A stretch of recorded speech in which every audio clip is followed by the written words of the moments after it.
Hello बालमित्रांनो, आज आपण इयत्ता 8वी प्रकरण 3 लाखाच्या कोटीच्या गप्पा हे प्रकरण पाहणार आहोत. आणि लेखक आहेत वसंत जोशी. इंजिनमध्ये बिघाड झाल्यामुळे नागपूर दादर एक्सप्रेस इगतपुरी स्टेशनवर 3 तास थांबून राहिली. गाडीतले प्रवासी कंटाळून प्लॅटफॉर्महून येऱ्या घालू लागले. कुणी बुक स्टॉलवरची वर्तमानपत्र घेऊन वाचत जागेवर आडवे झाले. 2 प्रवासी मात्र एका दगडी बाकावर जाऊन बसले आणि त्यांच्या गप्पा सुरू झाल्या. सुमारे 1 तासभर गप्पा मारल्यानंतर ते दोघेही कंटाळले. त्यांनी चहा मागवला. चहा घेतल्यानंतर त्यांच्या गप्पा पुन्हा रंगल्या. ते एवढ्या मोठ्यानं हसत आणि बोलत होते की त्यांचा शब्दनिशब्द दूरवर ऐकू जात होता. त्या 2 प्रवाशांमध्ये एक म्हातारा होता आणि दुसरा तरुण. म्हातारा त्या तरुणाला, "राजा, तुझं इंग्लंडला जाणं पक्कं झालं? असं काय काका मला विचारता? मी पासपोर्ट मिळवला, व्हिसा काढला, नवीन कपडे टेलरने परवाच शिवून दिले, 4 सूट आणि इतर नेहमीचे कपडे घेतले आहेत. तुम्ही दिलेले घड्याळ तर मी आत्ताच वापरायला काढलं आहे. राजा, ते घड्याळ भारी किमतीचं आहे. 10,000 मोजलेत. पिट्सबर्गला ते घड्याळ खास तुझ्यासाठी घेतलं होतं. विमान प्रवासासाठी तुला 50,000 रुपये पुरतील ना? मुंबईला गेल्यानंतर मी तत्काळ तेवढी रक्कम तुला देईन. पण बेटा, सांभाळून जायचं बरं का? पण काका, तुमच्या 50,000त इंग्लंडला मी 3 वर्ष कशी काढणार? बॅरिस्टर कसा होणार? किमान 15 लाख किरकोळ खर्चासाठी लागतील. कोट्याधिपती काकाचा हा पुतण्या कुठल्यातरी घाणेरड्या हॉटेलात राहिलेला तुम्हाला चालेल का? नको नको, तू स्वतंत्र बंगलाच तुझ्या अभ्यासाला निवांत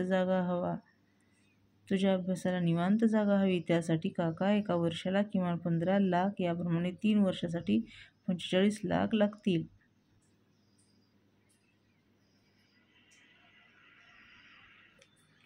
त्याची सोय मी आत्ता या क्षणालाही करू शकतो. बॅगेत शेअर्स विकल्याची रक्कम नगद 80 लाख आहे. आत्ताच देऊ का? नको, गाडीत बसल्यावर द्या. पण काका, एक मोटारही मला लागेल. रोज मला कॉलेजात गाडीनंच जावं लागणार नाही का? मी चालत कसा जाणार? 20 लाख तरी त्यासाठी लागतील. ती रक्कमही आता या बॅगेत आहे. बँकेतून आजच तेवढी रक्कम काढली आहे. काका, मला सारा युरोप बघायचा आहे. प्रत्येक देशात किमान 1 वर्षभर तरी राहावं लागेल. त्यासाठीच निम्मा खर्च मी करणार आहे. आईचे 40 तोळ्यांचे दागिने तिने मला परवाच दिले आहेत, आता या माझ्या बॅगेत. राजा, तू अजिबात काळजी करू नको. तू बॅरिस्टर होऊन भारतात ये. त्यासाठी मी वाटेल तेवढा खर्च करायला तयार आहे. आपल्याकडील चहाचे 2 मळे आणि सफरचंदाचा 1 मळा विकून जे 10 कोटी आले ते पण माझ्या बॅगेतच वरच्या कप्प्यात ठेवले आहेत.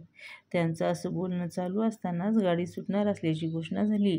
ते 2 प्रवासी आपल्या डब्यात शिरले. खिडकीजवळच्या समोरासमोरच्या सीटवर बसले. 5-10 मिनिटातच ते पेंगायला लागले आणि चक्क घोरायला लागले.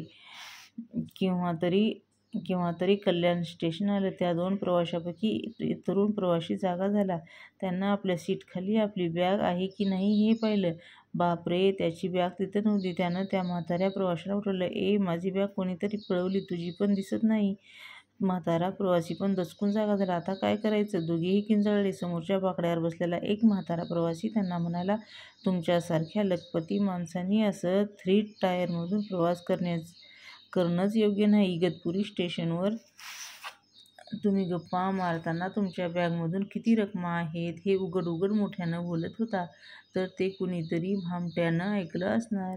त्यानंच तुमच्या बॅगा पळवल्या. आता बसा हरी करत. तुमची जाम नुकसानी झाली आहे. कल्याण रेल्वे पोलिसाकडे तुमच्या बॅगेची चोरी झाल्याची तक्रार तरी आता करा. बॅगा अजून सापडतील. आता तुमच्याकडे मुंबईला जाईपर्यंतच्या खर्चासाठी तरी पैसे आहेत ना, की मी देऊ? नको, पैशाची गरज नाही. माझ्याकडे 3-4 रुपये आहेत. त्यात आमचा चहाचा खर्च भागेल. तो तरुण प्रवासी म्हणाला. पण आपल्या बॅगा गेल्यामुळे आता आपली खरंच पंचाईत होणार. त्यात माझ्या मिशा होता. आता शिवाजी मंदिरात गेल्या नव्या मिशा घ्याव्या लागतील. म्हणजे मला पुन्हा 10 रुपये दंड बसणार. तो म्हातारा प्रवासी म्हणाला, म्हणजे तुम्ही आहात तरी कोण? तुम्हाला नव्या मिशा कशाला लागतील? कोट्यावधीच्या रकमा असलेल्या बॅगा चोरीला गेल्या तरी तुम्ही इतके शांत कसे? समोरच्या बाकड्यावरचा प्रवासी बोलला. तो म्हातारा आणि तरुण प्रवासी मोठ्या मोठ्यानं हसले.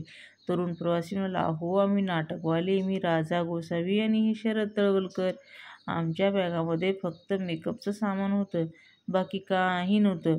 मग इगतपुरी स्टेशनवरच्या तुमच्या लाखांच्या कोटींच्या गप्पा, ते तुम्ही खरंच मानलं की काय? अहो आम्ही केवळ वेळ घालवण्यासाठी आमच्या नव्या नाटकाची रिहर्सल करत होतो.